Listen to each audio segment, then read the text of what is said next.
Hey guys, welcome to video 2 of Module 11. So as promised, I told you that we would review this page. So this is just a review of video 1. So just keep in mind that the axial skeleton is everything in blue. So I would even suggest maybe coloring yours as well to match mine. Or if you want to choose a different color, that's fine too. But the axial skeleton is going to be the main skeleton that everything else is attached to. The red area is the cartilage that allows us to be flexible. And unfortunately, this picture doesn't allow you to see the cartilage in the other parts of our body. But you kind of get the idea that there's at least some right here. And then everything in black is going to be your appendicular skeleton. So this is the other parts that is going to be attached to the axial skeleton. So a good way to think about it is the axial skeleton is probably the most important part, and then the appendicular skeleton is everything else. Okay, so I'm actually going to skip a few pages to the exoskeleton. So the endoskeleton, if you remember, is anything that has a vertebrae would have an endoskeleton also. So humans, mammals, reptiles, fish, birds, anything at all that has a backbone or a vertebrae is going to have an endoskeleton. So that doesn't actually include everything that is alive. So then what do the other things have? Things like bugs, mainly bugs or insects, they would have an exoskeleton, which means that their skeleton is actually on the outside of their body. So anything with a shell is going to have an exoskeleton. Turtles kind of have an exoskeleton, but they also have an endoskeleton as well. It's just part of their vertebrae you can actually see, which would be their shell. And then also things like crabs would have an exoskeleton as well. But mainly everything has an endoskeleton. But those few that do have an exoskeleton, meaning that they have an outer shell rather than an inner skeleton. So you can circle exo, and exo means outside. Okay, so these are anything alive that does not have a vertebrae. So they are considered to be invertebrates. Now, most of their exoskeleton is not going to be made up of bone. It's going to be made up of chitin, which is similar to bone. But it is a chemical that provides flexibility and toughness. So chitin is more like our cartilage because it is flexible and a little bit softer than the typical bone would be. So example of organisms that have these would be arthropods, insects, lobsters, crabs, and shrimp. And everything else would have an endoskeleton. So you can see there's not a lot of things that have the exoskeleton. And just so you're familiar, arthropods is just a name to represent all of these other organisms. Spiders, crabs, lobsters, shrimp, lobsters, crabs, and shrimp are called crustaceans.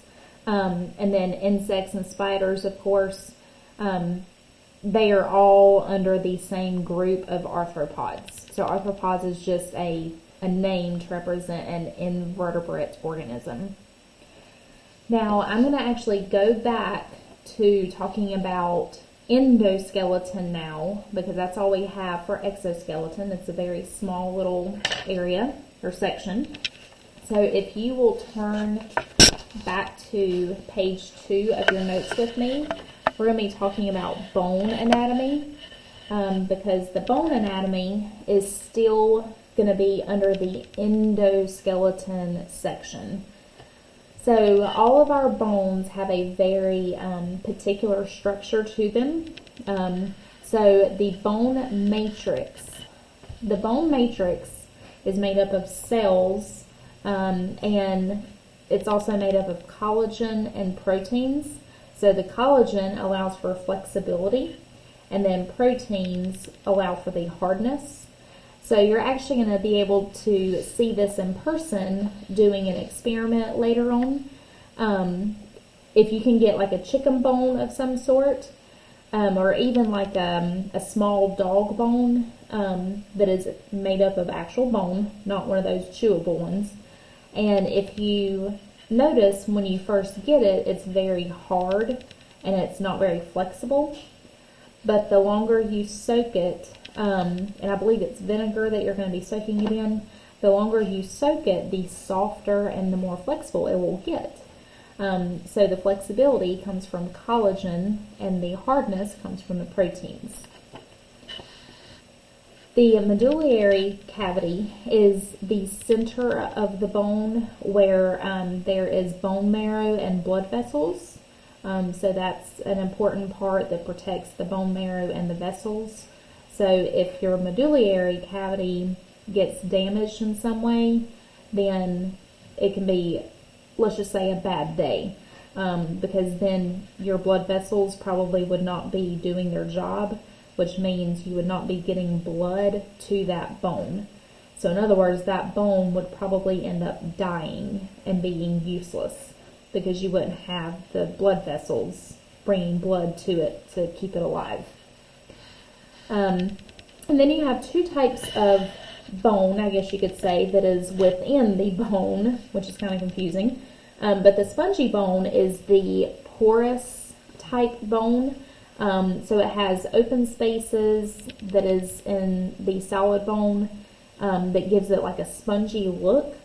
So normally, I don't know if you've ever noticed, but if you find a bone that maybe your dog has chewed on, or maybe just of a dead animal, there's usually like a spongy look to it.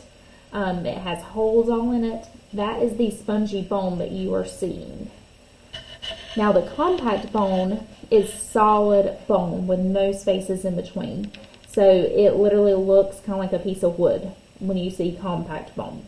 Okay, and both of these types are within each of our bones. The periosteum is the compact and the spongy bone that comes together, and it is surrounded by this protective layer. So the periosteum is kind of like the skin of the bone. You can even write that because it is that protective layer. Okay, now one thing that I want to talk a little bit more about is the bone marrow. I don't know if you remember this, but I had mentioned a while ago about stem cells, and stem cells are baby cells without a job.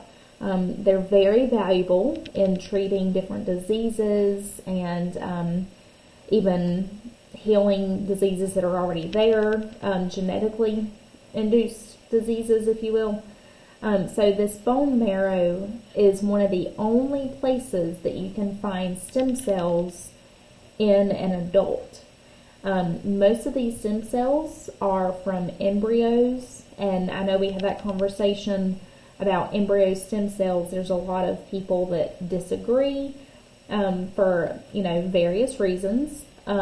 So bone marrow is one of those places that you can actually get stem cells without having to use them from embryos, which is probably a much better solution because you're not going to be terminating anything. You're going to be using something that is coming from a live person, and it's not going to be killing them. However, if you use stem cells from bone marrow, it is very painful to get to because they essentially have to stick a big needle in your bone and draw out all the bone marrow. So it is very painful, but bone marrow is extremely valuable. And like I said, it's for treating diseases or even preventing genetic diseases from occurring. So, as you can see, bone anatomy has some important pieces to it. Now, with that, we are going to turn to page 5 of your notes, which is this picture right here. So this is just a picture of bone anatomy, and you can even write that just so you know what it goes to.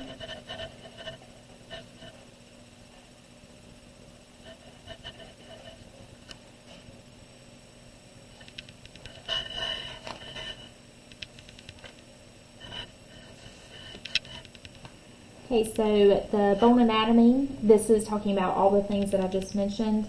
So the peristeum, we'll start there. That's the protective skin that is around the bone. Okay, so you can see it's the covering. And then you have your compact bone, which is this solid part right here. You can see it doesn't have any holes in it. And then the spongy bone would be this area that does have holes in it. Okay. The medullary cavity is this inner tube right here of your bone. And then this light colored stuff is your yellow bone marrow. And that bone marrow, like I said, is where your stem cells would be. So it's very valuable. And you can look at a different angle if you wanted to. These blood vessels and your bone cells travel through this inner part right here, through the medullary cavity, and the bone cells is actually made by your bone marrow. Okay, so you can even draw an arrow from the bone marrow to the bone cells and write makes on there. And again, that it not only does it make bone cells, but it makes stem cells as well, okay, which is why it's valuable.